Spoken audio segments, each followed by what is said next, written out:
Hey guys, how's it going? Hope you've been well.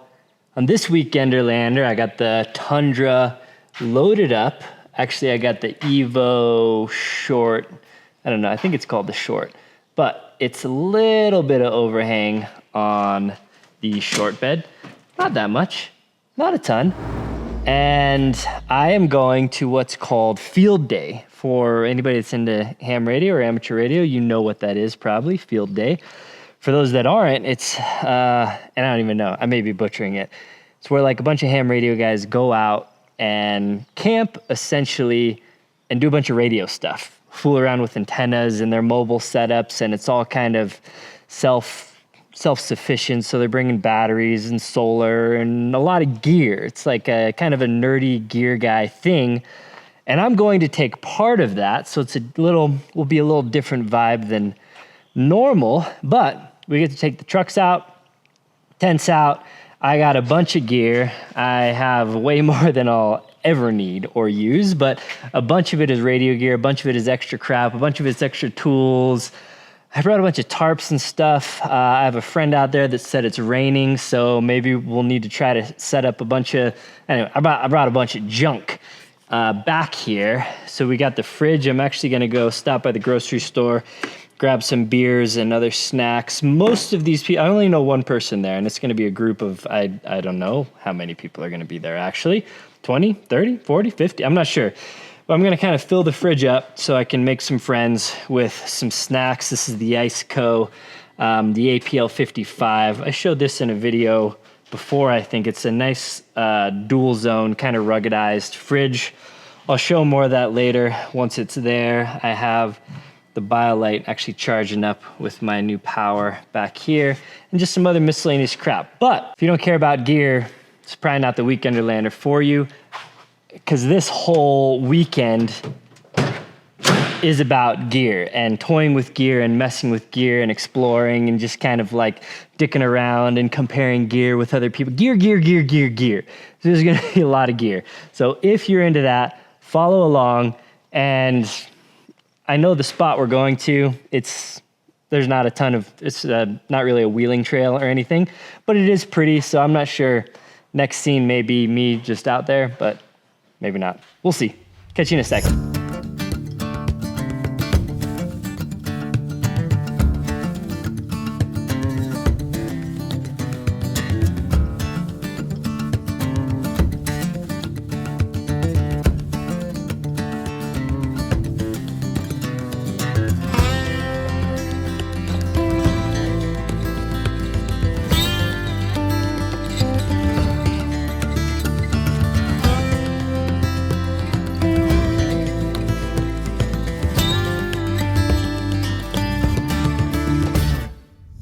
All right, some odd hours later here, we're set up. Actually, some RVs. I'm maybe roughing it the most out of everyone out here. Class A's or what, I don't really speak RV. And then me over here in the rooftop tent. But we got straight to it. This is what I came here for, to just learn a bunch of stuff. And then let's get into some radio nerdiness. So I have this vehicle set up with this is just my VHF UHF antenna here that's fed into my FTM 500 that I use all the time. That, essentially the brains of that unit, gets power and everything from what I have under the seat back here. And then I run a cable, basically a Cat 6 cable, up onto my dash where I have the display and the microphone mounted. What's interesting about the FTM 500 is one cable, one Cat 6 cable. I ran that, a ram arm. So I just clamped the ram arm to the bottom of the tent actually, and then brought my head unit back here. So with that one cable, I get the head, the microphone, and the speaker built into the FTM 500. This radio it made easy. I got this from Evan over there, and he programmed it with all my repeaters and GMRS and NOAA stations and air frequency and everything. So I'm using my exact setup that I have in the dash normally and I just ran a cable and I'm running it back here, and it's kind of nice because I have it up under this tent. So if it rains, this is the Free Spirit Evolution, the short, which I believe I showed it earlier. A little bit of overhang, but the overhang is kind of, gives a little bit of protection over here. So then what I also have is the ATAS. So this is a self-tuning screwdriver antenna for HF frequencies. This is not going to mean much to anybody that isn't into radio, but it's a self-tuning antenna that I use for this radio, which is my Yaesu FT891 in an Armalock case and a little bag, bunch of plugs coming out the back. I got my microphone, and I keep all the other cables in here, which is attached to this bag via MOLLE. I have this hooked up to my laptop, and we were running JS8 call off of that. And this is Chameleon MPass 2.0. So a fancy antenna you can do a lot of things with, kind of the Lego of antennas. Right now I'm running a vertical.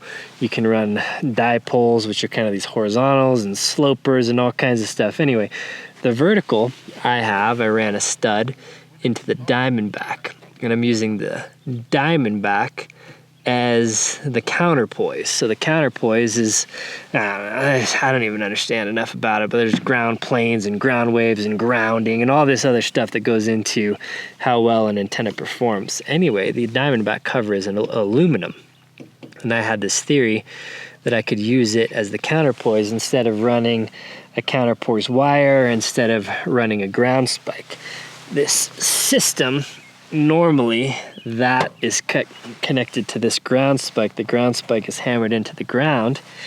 We actually, a couple of the other guys have them set up that way. So this is also another MPass 2.0 in the ground. But I had this idea where maybe I could have a setup that is repeatable and dialed in, and I could do it all the time, no matter if I was in a concrete parking lot or asphalt and I couldn't hammer in a ground spike. Could I still use this? I think it's like 17-foot tall antenna. And what we found out was natively the SWR is high, but when run through a tuner, we got the SWR with this setup right here down to 1.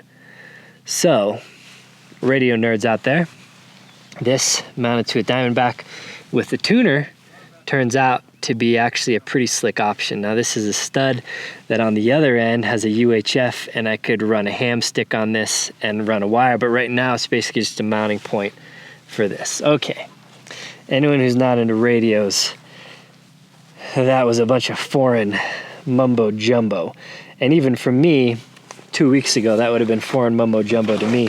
I got my handheld setup. So this is a FT5D, which mimics, it's kind of, I don't know, in my opinion, the most similar radio to the FTM 500, kind of to stay in the Yaesu ecosystem. Can do a bunch of digital stuff on that. And then I'm also going to toy around with just the cheapy Baofeng UV5Rs. So I got RT System software, programmed a bunch of stuff into that, and I'm going to do chirp and start maybe this weekend try and figure out how to program the Baofeng. Evan from Radio Made Easy again. He sent me some files that I'm going to try and program the Baofeng with. I put them on this laptop, which is just a ThinkPad. And that's what we got. I like, if you know me, if you followed my channel, I like building kits. I like finding pouches that work. So this one's kind of holding a couple BNC stubby antennas. This is a signal stick BNC, so it'll go on and off of the antennas really fast, and I can swap it. These things can bend around and fold up in the case. And this is a pouch. In the pouch, I wanted a separate compartment to also be able to put a J-pole. Ham guys are, I'm hardly a ham guy, but ham guys are very geeked out probably on all this stuff. So anyway, that's my setup. I'm messing around with getting chargers for this because these stupid modern radios don't even have USB-C charging, but you can get a $15 Baofeng with USB-C charging. So it's kind of, the radio world is interesting. Now some other cool stuff that we got going on here. This is kind of gear check. This whole, I said earlier, this video is going to be a lot of gear. So this is a LI Time 100 amp hour Life PO4 battery. Now, they did send me this battery. I probably have links to it. I'll link to all this stuff. Everything I talk about, I'll link to down in the description. I made these little connectors myself with Anderson power poles. So I got 2 power poles so I can kind of run multiple things off of here. I did inline fuse them as well.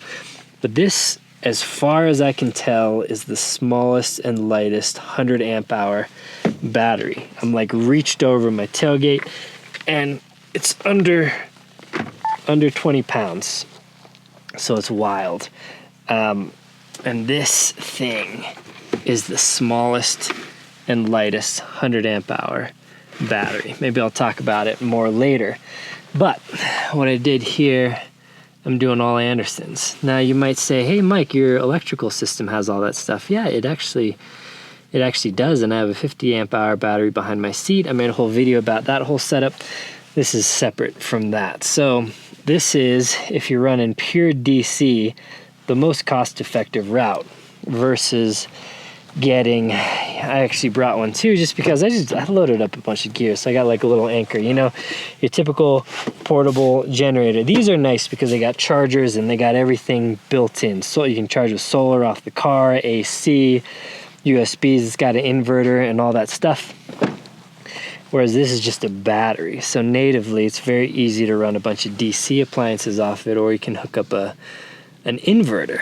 What I did was I got this thing. Again, I'll link to all this stuff down below. So we got USB outs here, even a 30 watt USB-C PD output, and we got triple cigarette lighters. I ran this. It comes fused as well, and then I just put an Anderson power pole connector on the end of it. So I have this that basically I can run more, and I actually just gotta switch the fridge over. The fridge right now is running off of my truck's battery because I got it. But I got this thing so I could run the fridge off of the 100 amp hour battery as well. So anyway, that's the electrical system. I'll touch more on that later, kind of give you an update on how it ran. But right now I'm charging my laptop, running the 891 off of this, and then I'll probably run the refrigerator off of it too. But kind of just wanted to give you a little update. So we'll check back on that later. Brought some wood, charcoal fluid, helps start fires a little easier. I got that going because it's about time for dinner.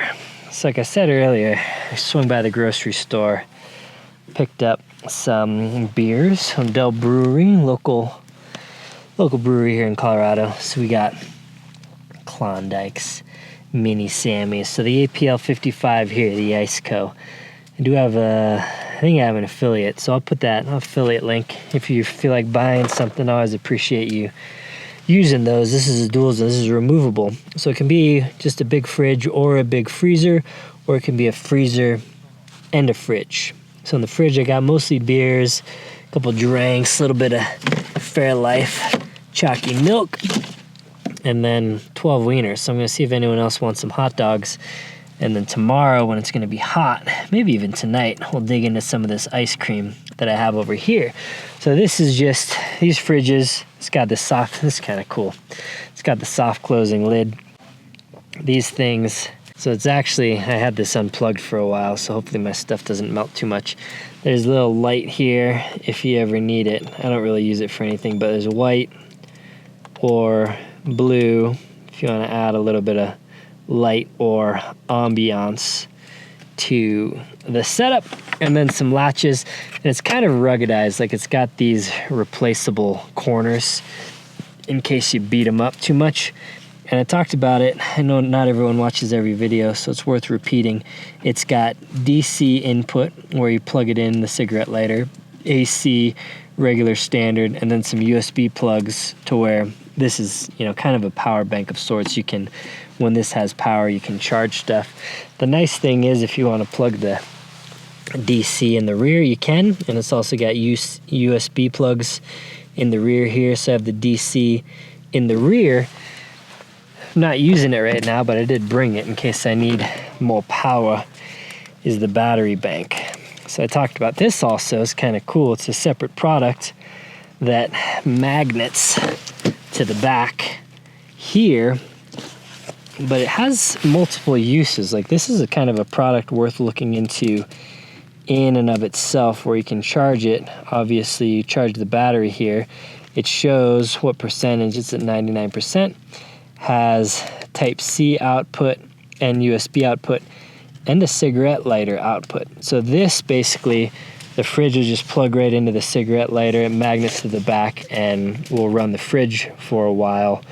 I don't know how long, honestly. I didn't look at the specs, but I found it easily runs through the night, and then I don't think it'll run it for like a whole 24-hour period, but then can recharge it, obviously. So ideally you have this charging from solar or another source, and then the fridge kind of running off of this. But you can use this to power anything. If you have a heated blanket that runs off of USB or cigarette lighter, you can use it for that. So anyway, I got the Iceco, and I didn't know that everyone will be in RVs and stuff, so they kind of got their own get-ups, but I think I'll still make friends. You always make friends on a hot day by having ice cream, and you make friends by having beers. So I've met all the people here, bunch of nice folk, honestly.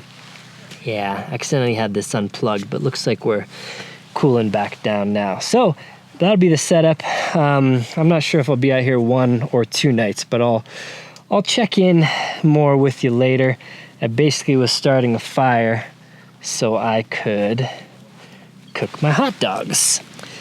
And we're kind of going in here. Is this gonna fit? That's not quite gonna fit.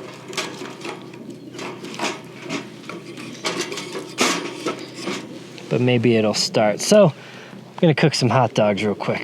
All right, while I wait for kind of a little bed of coals to get going, I bought this thing maybe 5 years ago, and I don't think I've ever even taken it out of the bag. I don't even know if they make this anymore. If they do, I'll link it down below. But it's called the Roadhouse tarp, and it kind of has multiple configurations, as you can see here. So I think we are looking, it's hard to tell on camera, kind of ominous. So I might try and get this thing set up real quick. Movies. All right, so we got the wieners going, cooked up nicely. In other news, I've been just getting schooled and taught about antennas, why this system isn't the best, but we're gonna make it work anyway and do away with the naysayers, I think. But no, there's science behind it. I'm just not a scientist. And then kind of got this set up. It was kind of comical when I was trying to set it up. It's just falling down on me, and I should have probably filmed it. And I don't know if this is necessarily how it is supposed to go, but we do have cover under here. I need to move this thing up, and then I think we'll be in business. But just wanted to check in. All right, so we've got some actually pretty crazy winds going on here. I've kind of tied this thing up to the tent, strapped it to the Pelican, to a tree over here. I should probably take it down, honestly, but also kind of curious if it'll hold up through the night. So I'm just gonna leave it and see. I know these things won't rip off. I actually have this to this, and then it's just because this to the tree in case it pulls crazy. So these straps aren't going anywhere. My worry is if these things rip off. But by tomorrow morning, I'll have a real good idea of how robust this whole thing is. So that's good, I guess. Got this set up here. So this is the inflatable, self-inflating mattress. And then Free Spirit's new cloud topper on top. And then their light over here. And so I'm basically all set up. All right, so I'm just about to hop in bed for the night. This has actually been really nice. It's been, the wind died down a little bit, still a little windy, but drizzly. So we've been hanging out under this area, out of the rain, actually talking a lot about preparedness, as it turns out. It's dark, I'm getting in bed, so I'll kind of show you this setup probably tomorrow when it's light out, but we got the light in here, and I actually have the Free Spirit. I just went and got all the Free Spirit bedding basically. So they got this little heated blanket. It's not as strong as like a plug-in to household 120 heated blanket. And it's actually even less than like a cigarette lighter heated blanket. So it just gives a little bit of warmth. And it's actually powered by USB. So it has a spot for the USB cable to plug into a little USB battery pack. Anyway, I kicked that on to just kind of preheat the space, and I actually pulled my fancy quilt out. This is the aeronaut blanket, and it's not gonna be very cold tonight or anything, so I will be super comfortable and plush. But yeah, string lights out, little awning. Honestly, a sweet little setup. So I'll catch you guys in the morning. All right, good morning. Rained a fair bit last night, but this thing didn't blow away, so that's nice. I got the Red Arc solar blanket on the roof going, and so I've had stuff plugged in to the little mini 100 amp hour battery.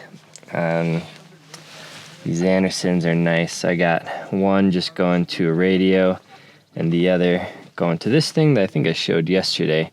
But it's kind of a nice little thing because when you're running things off of DC, it's typically USB, USB-C, cigarette lighter. So I got 3 cigarette lighter, 3 USB-A's and a USB-C just coming off of that thing.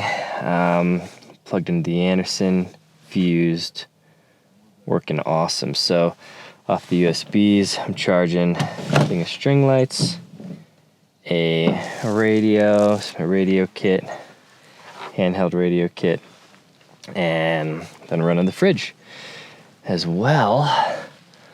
The inside lights, actually, this is a little FSR thing that they sell, solar panels, flashlight, USB, and I'm just charging that up with the sun right now as well. So a few more people rolled in last night, and I think today technically is when field day kicks off, so we'll be playing lots of radio, and yeah, got some fresh breakfast made up. I was gonna work on, I have a bunch of these cheapy Baofeng UV5Rs.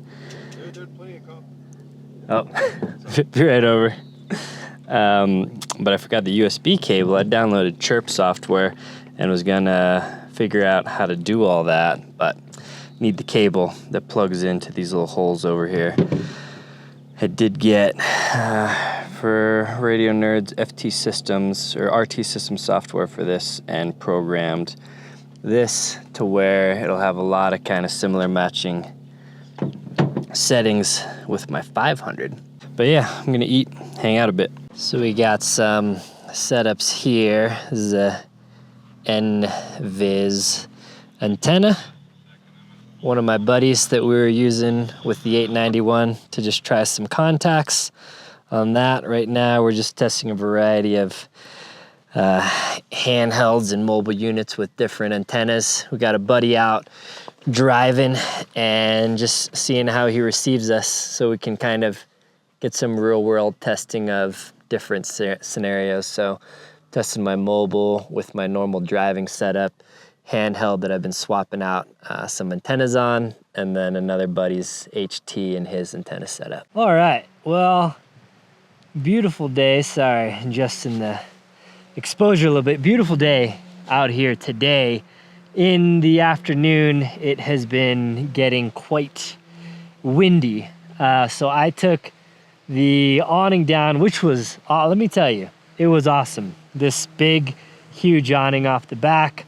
So we're hanging out a bunch out of the sun under here, playing radio games, making a lot of good contacts, learning about antennas and comparing gear setups and everything. So that was awesome. They actually had a potluck over here. I didn't bring any food. I didn't cook any food. Not everyone did.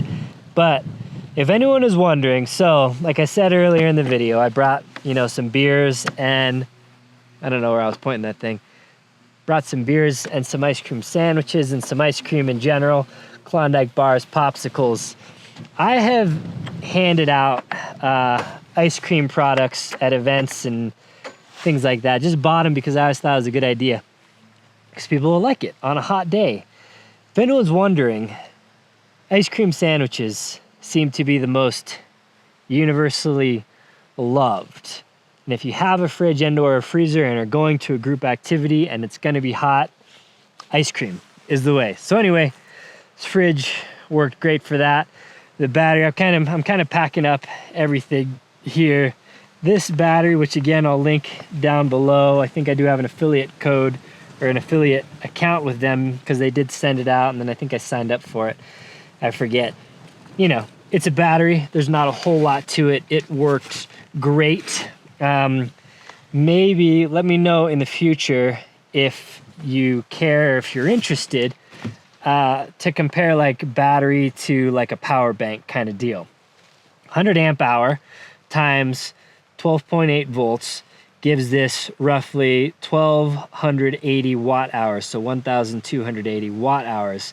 So the capacity in this battery will be somewhere between your 1000 and your 1500 units. So something like a Goal Zero Yeti 1500 or a Jackery 1500, that'll be kind of in the same range as this. Sub 20 pounds. I think it's like 18 or 19 point something pounds. And just, I don't know, it's hard to get the scale. Hard to get the scale of it. Let's see, here it is. Next to a can, much bigger than a can, but for 100 amp hour battery, you go online, you look at the specs and compare it to anything else out there, and it is tiny. So anyway, that worked great.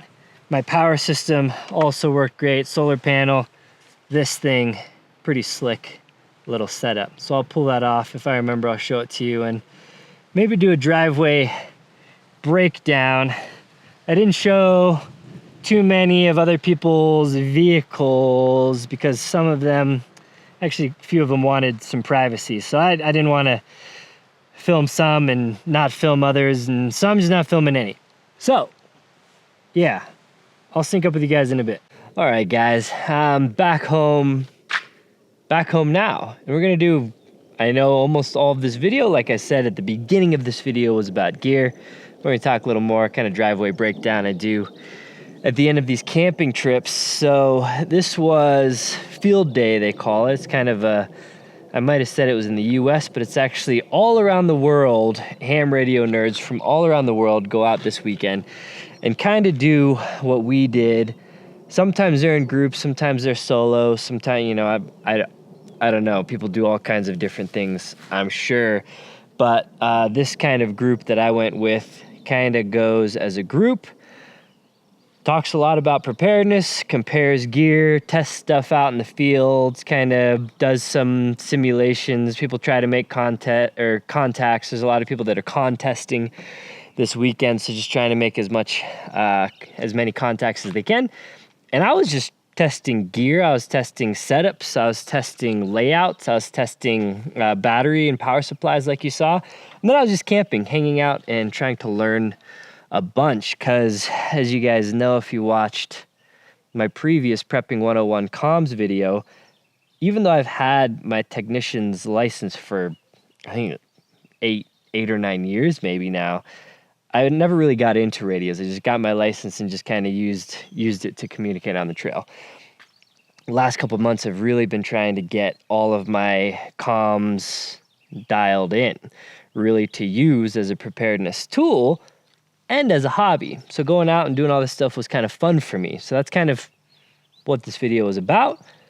Maybe I'll do more radio camping trips with kind of my radio friends to just test out things and compare gear and, you know, get systems dialed. But anyway, the video is also maybe a little weird. I haven't edited yet, but I may need to chop out certain sections. There's a couple people there that couldn't really be on camera because of their work-related things, and there's other people that didn't really want their vehicles on there, and so I just decided it'd be easier if I didn't really go into depth on anyone's vehicles, so we just talked about mine mostly. So a few like major things. This is the Evo XL Short. So it's a pretty wide, I could actually sleep in this tent. I could easily sleep Ashley, myself, and Cooper. So this is a setup that we could do, the three of us. I think technically it's kind of a two-person tent, and it's a little short. So I would say if you're much above 6 feet in this tent, you probably would need to sleep kind of at an angle a little bit, or you might not want to get the short. But if you're below 6 feet, that tent should work pretty well for you. I have all my bedding, so basically the air mattress in there that I suck the air out of, and then I have the thick kind of comforter topper on top of that.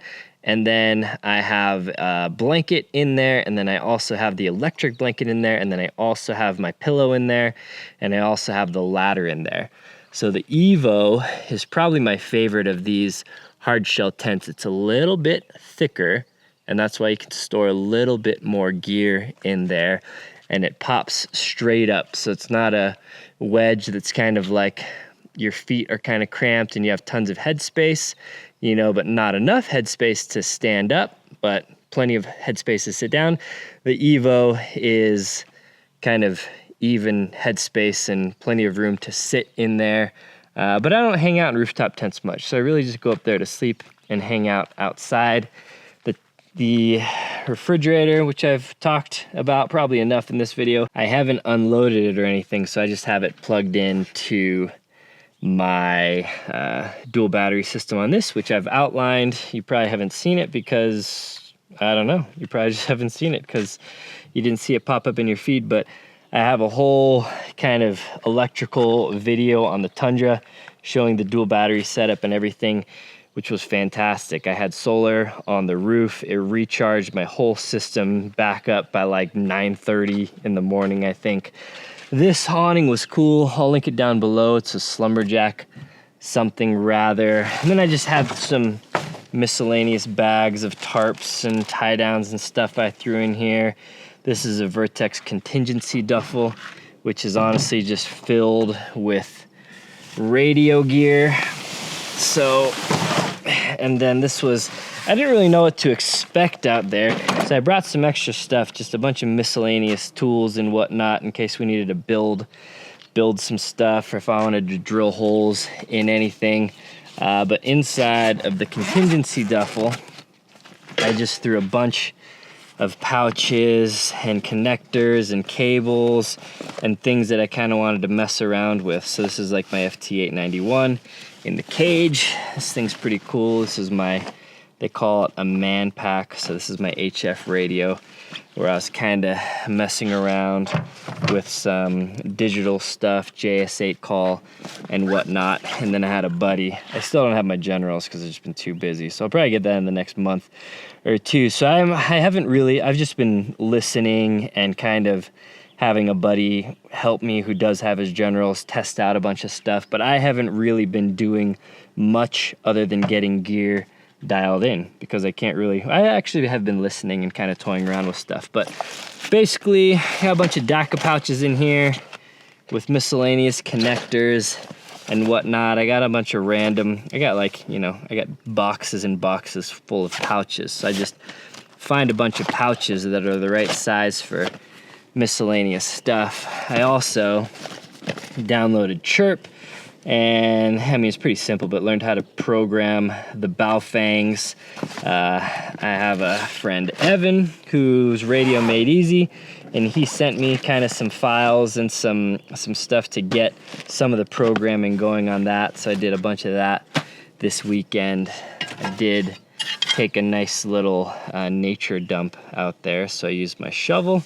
I said funny years ago now, I guess, that I would make a video teaching people how to poop, and they're kind of going through some tactics and what I've learned through the years of pooping in the woods and technically the right way to do it, so you're not trashing the forest and your poop is decomposing at its best level. Maybe I'll still do that video. Comment on this video if you still want to see me make a video, a dedicated video on pooping in the woods, and I don't know, I'll probably do that video. Other than that, I got I did use the BioLite fire pit, cooked some hot dogs on that. My Pelican TX80 adventure case is back there, and then I got some firewood even further back, and front runner chair. That's about it. So on here, the Diamondback actually was awesome. These cleats, I went around of getting a Diamondback cover without the cleats, and I would say if anybody is debating cleats versus no cleats, you're like, oh, I like the look of no cleats, it's a little cleaner. Let me tell you, I missed the cleats when I didn't have them. So the cleats we were tying antennas to, I was strapping like awning straps to, just these cleats. They don't seem like much, but when I'm hauling stuff, obviously I tie things down to them all the time. But also when I'm camping, I'm tying stuff to them all the time. And then when I'm climbing up on my tire or whatever to climb up here, I just use them as handles.